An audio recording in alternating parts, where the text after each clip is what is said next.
Hi everyone students, आज के इस वीडियो में मैं आप लोगों के साथ लिस्ट ऑफ हेडिंग्स जो कि बहुत ही ज़्यादा स्ट्रगलिंग सेक्शन होता है उससे रिलेटेड बहुत ही ज़्यादा ब्यूटीफुल, काफ़ी ज़्यादा efficient and convenient tricks share कर जा रही हूँ।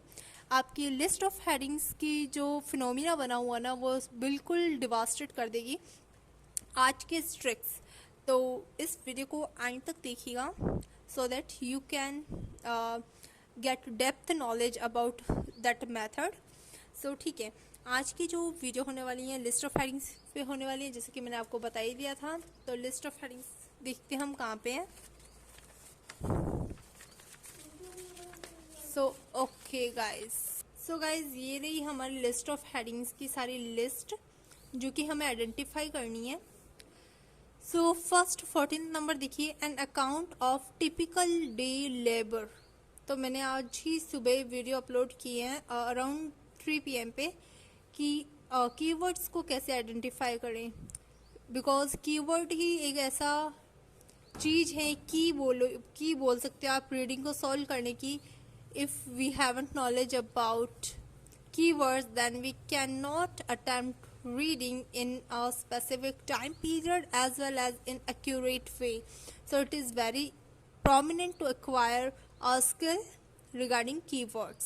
So please watch that video, otherwise I will upload a next one video on keywords.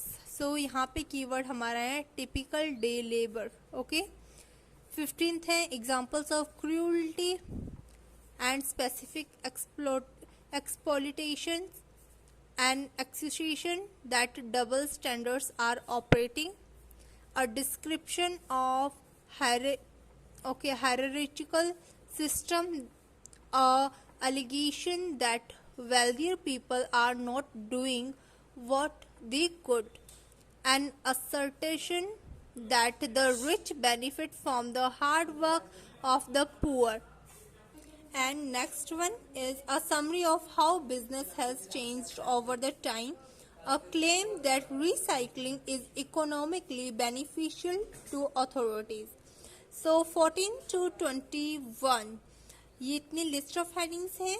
चलिए गाइस, उस सुपर इजी मेथड की जो हम बात कर रहे हैं उसके बारे में हम जानते हैं। देखो यहाँ पे सबसे पहले हमें A से G पैराग्राफ है। फर्स्ट काउंट करते हैं, ये कितने है ABCDEFGH, यानी कि इनमें से एक तो लिस्ट ऑफ हेडिंग्स जो है वो नहीं आने वाली। और यहाँ पे लिखा मोर देन वंस, यानी कि दो नहीं आने वाली। और एक जो कैपिटल लेटर है ना A से G पैराग्राफ, एक पैराग्राफ दो में आएगा। तो ये तो आपको ध्यान में रखना कि इनमें से दो जो है वो तो दो पैराग्राफ नहीं आएंगे, ठीक है ना, A से G, क्योंकि ये इसकी नंबरिंग ज़्यादा इनसे। और इनमें जो है एक पैराग्राफ को आप दो स्टेटमेंट्स में पुट कर सकते हो, ठीक है ना। फर्स्ट आपको ये ध्यान में रखना है कि इनमें से कोई दो तो होगी जो हमें बिल्कुल यूज़ नहीं करनी है। So just move on the paragraph. So start करेंगे ए से। Okay guys, here is our A number paragraph. Recycling has existed in one form or another for many years in India. Is complicated long before the term itself seeped into everyday vocabulary.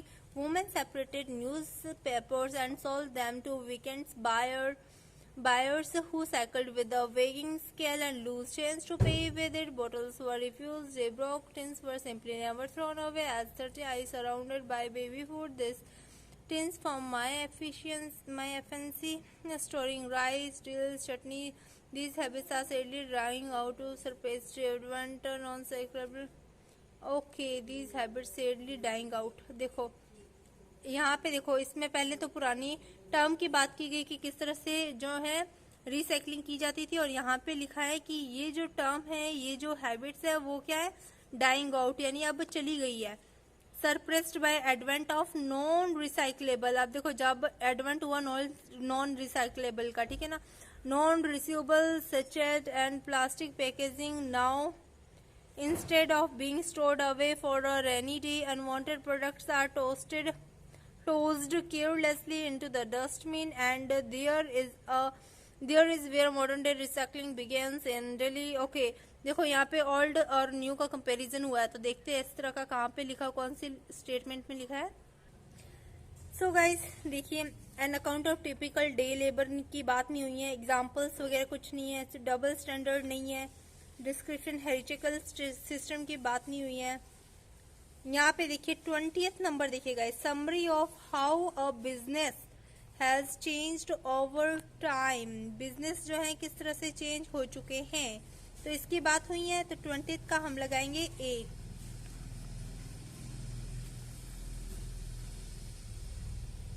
Okay, so let's begin with B paragraph.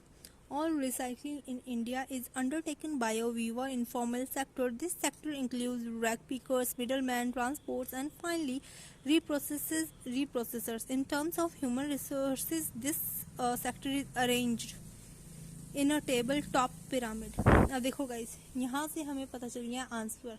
सो चलो बताती हूँ मैं आप लोगों को कि कैसे पता चला। Move on to the question list. Okay, most of the students will be confuse that कैसे पता चला। तो यहाँ पे आएगा 70 number.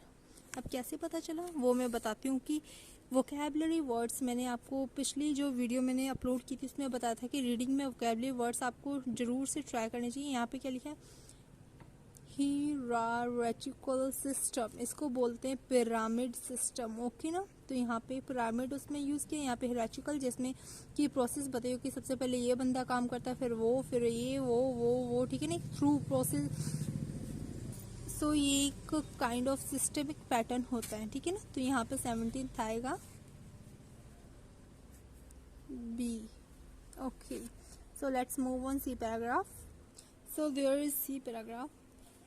Delhi is particularly interesting because it has one of the largest and most vibrant recycling bases in the country. The 100,000 1 lakh waste pickers are the base of a huge recycling pyramid, dealing something like 15% of the solid waste generated in the city, since over the 7,000 metric tons of waste. Okay, यहाँ पे हमारा waste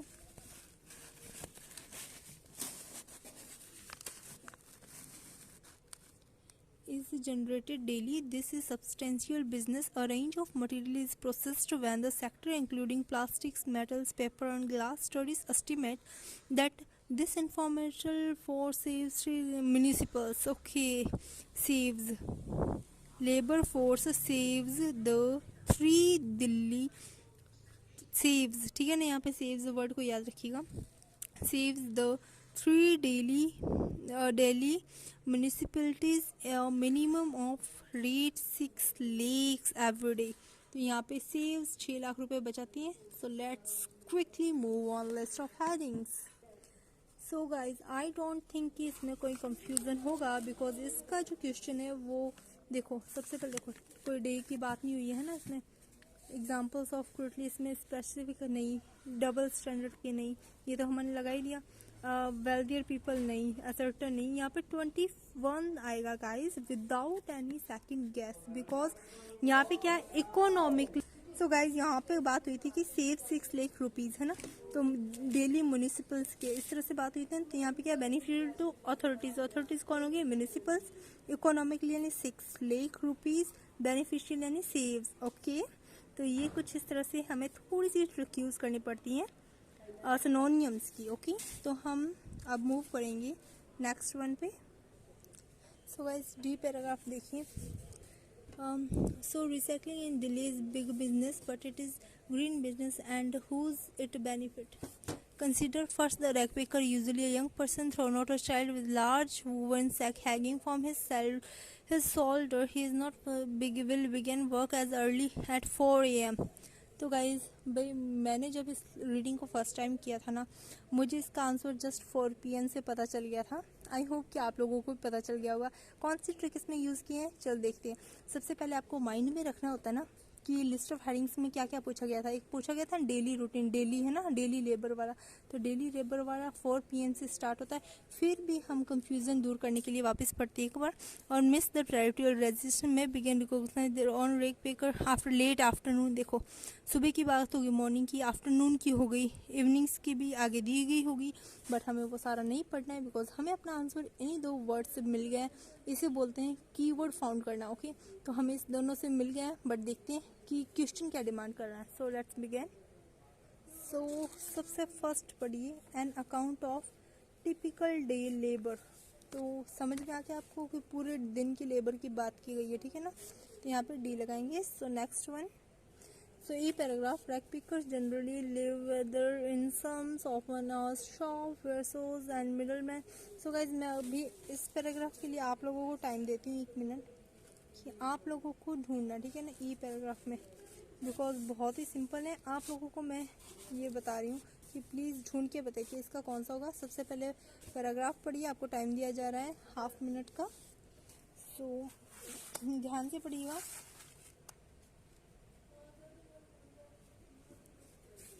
okay, rag pickers मैं आपके साथ भी पढ़ लेती हूँ।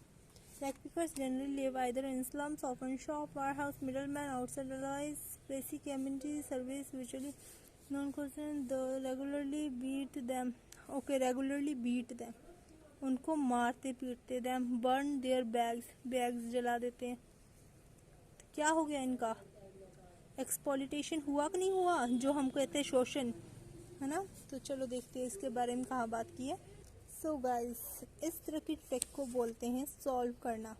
अब अगर आपको एक्सप्लॉइटेशन का मतलब नहीं पता तो आप बिल्कुल नहीं सॉल्व कर पाएंगे, बट क्रूटली एंड स्पेसिफिक, उनके बैग जला देते, उनको मारते पीटते में सिर्फ यहाँ तक लाइन पड़ी और हमारा आंसर क्लियर हो चुका है कि इसका जो है ई पैराग्राफ आएगा। So let's move to next one. So here is our F paragraph.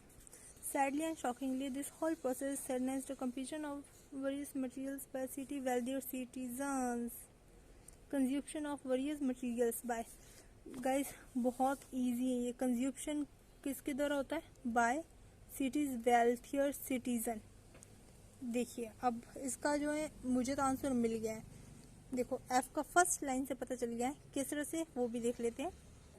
देखो गाइस 19th में लिखा है ना, rich benefit from hard work of the poor. फिर भी हम इंश्योरिटी के लिए वापस उस पैराग्राफ को पढ़ेंगे। ओके देखो, the example of plastics good according to report by ministry the plastic industry growing to be use packaging sector, packaging short life use collected by waste information taken by to ensure that economic will be internalized by the recycling chain। तो यहाँ पे wealthier people की बात हुई, यहाँ पे उनका बात हुआ है कि वो किस किस तरह से बेनिफिट करते हैं उनका। तो नो डाउट हमारा जो है क्लियर हो चुका है कि 19th नंबर वाली लिस्ट ऑफ फाइलिंग्स जो है वो होने वाली है। तो मैंने तो यहाँ पे भी 19th का लगा दिया डी। ओके, तो अगला देखते हैं जी वाला। ओके, सो टू से एफ, ठीक है। ओके एफ, ठीक है ना। तो next one, in India the formal शिक्षण रोल, बिकॉज अब गाइज मैं जस्ट कॉन्टिन्यूसली पढ़ी हूँ, जहाँ पे मुझे कोई कीवर्ड लगा मैं वहाँ पे अपनी पेंसिल को अंडरलाइन करूँगी। Okay, till then I give you time to also read.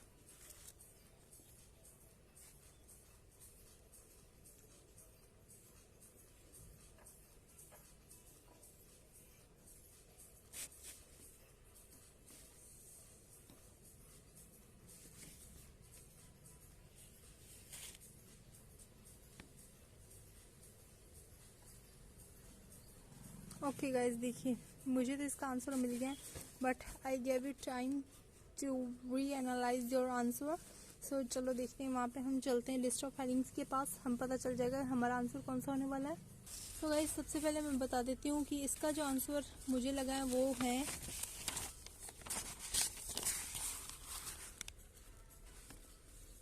16th।